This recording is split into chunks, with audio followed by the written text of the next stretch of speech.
Positive ആണെന്ന് നീ പറയുന്നു. എന്നൊക്കെ വിളിക്കുന്നതും ഈ കണ്ടുപിടിക്കാൻ കഴിയാത്ത കാര്യങ്ങളെ കുറിച്ചാവാം.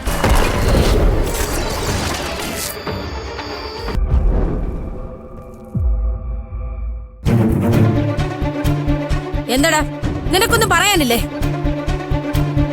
എന്നെ ഇത്രയൊക്കെ പറഞ്ഞിട്ടും നീ എന്താ മറുപടി പറയാത്തത്? നിന്നെ ഗായത്രി ഒന്നും പറഞ്ഞില്ലല്ലോ. ഭാവനയെ അയക്കാൻ പറ്റില്ല എന്ന് മാത്രമല്ലേ പറഞ്ഞുള്ളൂ. അതിന് കാരണവും പറഞ്ഞില്ലേ? ഓഹോ, അപ്പോ ദേവേട്ടന് ഗായത്രി പറഞ്ഞതിന്റെ ഒപ്പമാണല്ലേ? ഞാൻ ആരുടെയും പക്ഷത്തല്ല. ന്യായം ആരുടെ ഭാഗത്താണോ അവരുടെ കൂടെ ഞാനും കാണും.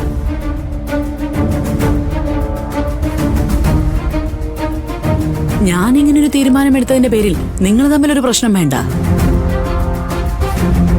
ജയേ, നല്ലതുപോലെ ആലോചിച്ചാ മതി. അപ്പൊ മനസ്സിലാവൂ. നീ ഒരു മകളെയാണ് പ്രസവിച്ചിരുന്നെങ്കിൽ നിനക്കത് മനസ്സിലായേനെ. ഞാൻ എത്രമാത്രം വേദനയോടുകൂടിയാണ് ഈ തീരുമാനം എടുത്തെന്നുള്ളത് എനിക്കറിയാം.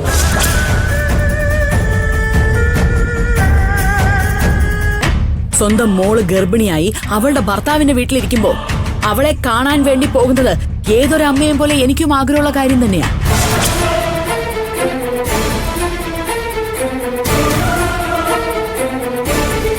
പക്ഷേ ഇതുവരെയുള്ള എന്റെ മോളുടെ അനുഭവം വെച്ചിട്ട് ആ ആഗ്രഹങ്ങളെല്ലാം ഞാൻ വേണ്ടാന്ന് വെക്കുവാ. ഒരിക്കൽ കൂടി എന്റെ മോളുടെ ജീവൻ വെച്ച് കളിക്കാൻ ഞാൻ തയ്യാറല്ല.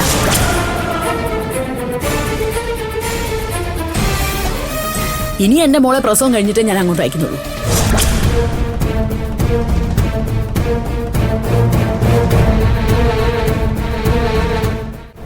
എനിക്കറിയാം എന്റെ ഈ തീരുമാനം എന്റെ മോക്ക് പോലും ഇഷ്ടപ്പെട്ടിട്ടുണ്ടാവില്ല. അപ്പോ സൂര്യ ഇനി മുതൽ ആ വീട്ടിൽ വന്ന് താമസിക്കണമായിരിക്കും.